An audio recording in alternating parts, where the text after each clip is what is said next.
రాష్ట్రానికి వాస్తవంగా ఉత్పత్తి సామర్థ్యం ప్రకారం చూసుకుంటే 36% తెలంగాణలో ఉండే, 64% ఆంధ్రప్రదేశ్లో ఉండే. విభజన చట్టం ప్రకారం తెలంగాణకు 36% వచ్చే విధంగా, ఆంధ్రప్రదేశ్కి 64% వచ్చే విధంగా ఉంటే జైపాల్ రెడ్డి గారు తీవ్రమైన కృషి చేసి తెలంగాణ రాష్ట్రానికి 53.46% ఇప్పించి కేంద్ర ప్రభుత్వం నుంచి ఆదేశాలు ఇప్పించి ఆనాడు తెలంగాణ రాష్ట్రాన్ని చీకట్ల నుంచి కాపాడింది అధ్యక్ష. ఇక్కడ కూర్చున్నోళ్ళు పొంకనాలు కొడుతున్నోళ్ళు ఎవడేం చేయలే. అదేవిధంగా ఆనాడు నేను తెలుగుదేశంలో ఉన్న ఎమ్మెల్యేగా ఇదే సభలో ఇక్కడనే చంద్రశేఖరరావు గారు ముఖ్యమంత్రిగా ఉంటే అక్కడ ప్రతిపక్ష నాయకుడిగా విద్యుత్తు మీద చర్చ జరిగింది.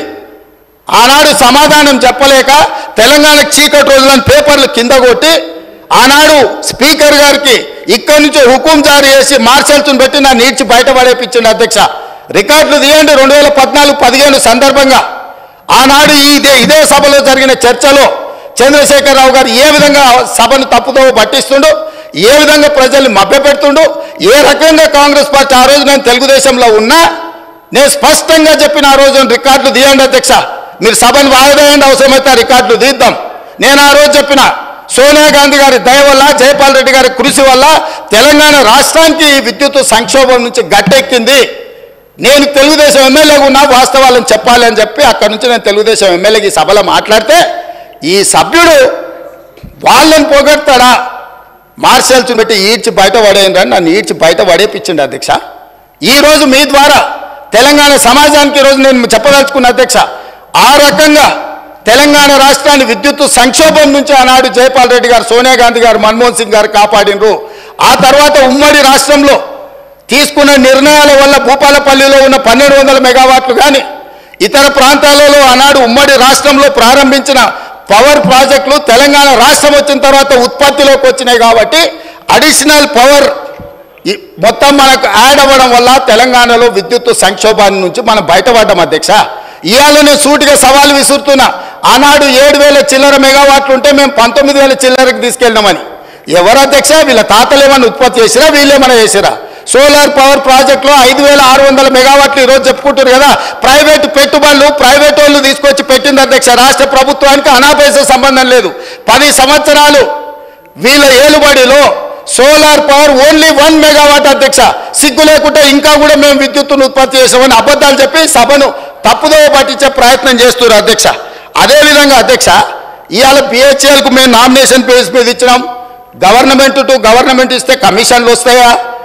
ఇది పద్ధతేనా? మీరు ఎక్కడ గండి కొట్టిరు, ఎక్కడ బొక్కిండ్రు, ఎక్కడ మెక్కిండ్రు మాకు తెలియదు అనుకుంటున్నారు అధ్యక్ష. మేమేం చదువుకోకుండానే ఇక్కడికి వచ్చినాం అనుకుంటురా అధ్యక్ష? బిహెచ్ఎల్కు ఉన్న కెపాసిటీ ఎలక్ట్రో మెకానికల్ ఎక్విప్మెంట్ ఉత్పత్తి చేసే సామర్థ్యమే ఉంది.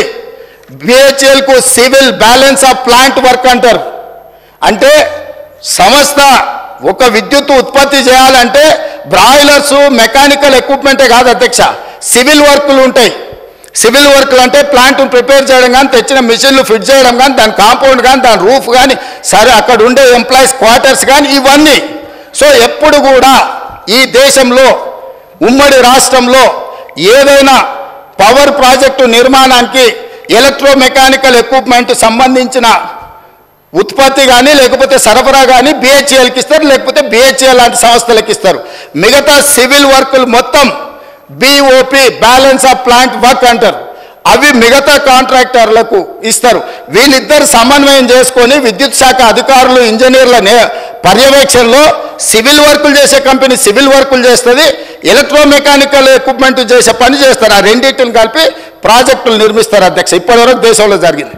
కానీ తెలివితేటలు గల్లోళ్ళు ఎట్లయితే కొట్టేయాలనో తెలిసిన వాళ్ళు వీళ్ళు తెలివితేటలన్నీ ప్రదర్శించి G2G బిహెచ్ఎల్కి ఇస్తున్నాం అనే నెపం మీద ఏదైతే అంచనాల రేట్ల ప్రకారం వీళ్ళు డైరెక్ట్గా బిహెచ్ఎల్కి ఇచ్చారు అధ్యక్ష. బిహెచ్ఎల్కు 4,000 మెగావాట్లు దాదాపు 29,000 చిల్లర కోట్లు. నేను సబ్జెక్టు కరెక్షన్ నేను రికార్డు మళ్ళీ తీసుకొని చెప్తా అధ్యక్ష. ఆనాడు ఒప్పందం చేసిరు. బిహెచ్ఎల్ నుంచి వీళ్ళ బినామీలు, వీళ్ళ బంధువులు, వీళ్ళకి కావాల్సిన వాళ్ళు సివిల్ వర్కులు మొత్తం మళ్ళీ బిహెచ్ఎల్ నుంచి వాళ్ళ కాంట్రాక్ట్ ఇచ్చారు అధ్యక్ష. ఈరోజు విచారణకి ఇస్తే ఎందుకు గుండెలు బాదుకుంటారు అధ్యక్ష? ఉన్నదంతా బిహెచ్ఎల్కి అయితే కేంద్ర ప్రభుత్వము సంస్థకే ఇచ్చినప్పుడు బాధ ఎందుకు పడుతున్నారు అధ్యక్ష? కోర్టుకి ఎందుకు పోయినరు? విచారణ జరగొద్దని ఎందుకు అంటారు? ఎందుకు పొడ పేపర్లు పెడుతున్నారు? ఈరోజు బిహెచ్ఎల్ నుంచి సివిల్ వర్క్లు మొత్తము ప్రైవేట్ కాంట్రాక్టర్లకు వీళ్ళ బినామీలకు ఇచ్చిండ్రు, వేల కోట్ల రూపాయల ఒప్పందాలు జరిగినాయి, అందులో ఫ్రాడ్ జరిగింది.